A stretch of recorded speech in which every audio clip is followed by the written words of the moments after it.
In the contemporary world, it's taken as a given that capitalism, with its free market and profit motive, is based on selfishness and produces selfishness, while socialism is based on selflessness and produces selflessness. Well, the opposite is true. Whatever its intentions, socialism produces far more selfish individuals and a far more selfish society than a free market economy does. And once this widespread selfishness catches on, it is almost impossible to undo it. Here's an illustration. In 2010, the United States President Barack Obama addressed a large audience of college students. At one point in his speech, he announced that young people will now be able to remain on their parents' health insurance plan until age 26. I don't ever recall hearing a louder, more thunderous, or more sustained applause than I did then. Had the president announced that a cure for cancer had been discovered, it is highly doubtful that the applause would have been as loud or as long. But what were they so happy about? To be told that you can now remain dependent on your parents until age 26 should strike a young person as demeaning, not liberating. Throughout American history, and for that matter, all of Western history, the great goal of young people was to become a mature adult, beginning with being independent of mom and dad. Socialism and the welfare state destroy this aspiration. In various European countries, and now increasingly in the U.S., it is becoming common for young people to live with their parents well into their 30s and not infrequently beyond. And why not? In the welfare state, taking care of yourself is no longer a virtue. Why? Because the government will take care of you.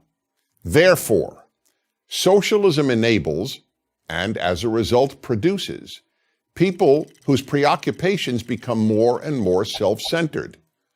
How many benefits will I receive from the government? Will the government pay for my education? Will the government pay for my health care? What is the youngest age at which I can retire? How much paid vacation time can I get? How many days can I call in sick and still get paid? How many weeks of paid paternity or maternity leave am I entitled to? The list gets longer with every election of a liberal or progressive or left-wing party. And then each entitlement becomes a right. But we're not done. There are even more destructive effects of socialism. Entitlements create citizens who lack a character trait that every human should have: gratitude. You cannot be happy if you are not grateful, and you cannot be a good person if you're not grateful. That's why we constantly tell our children, say thank you. But socialism undoes that. After all, why would a person be grateful for receiving an entitlement?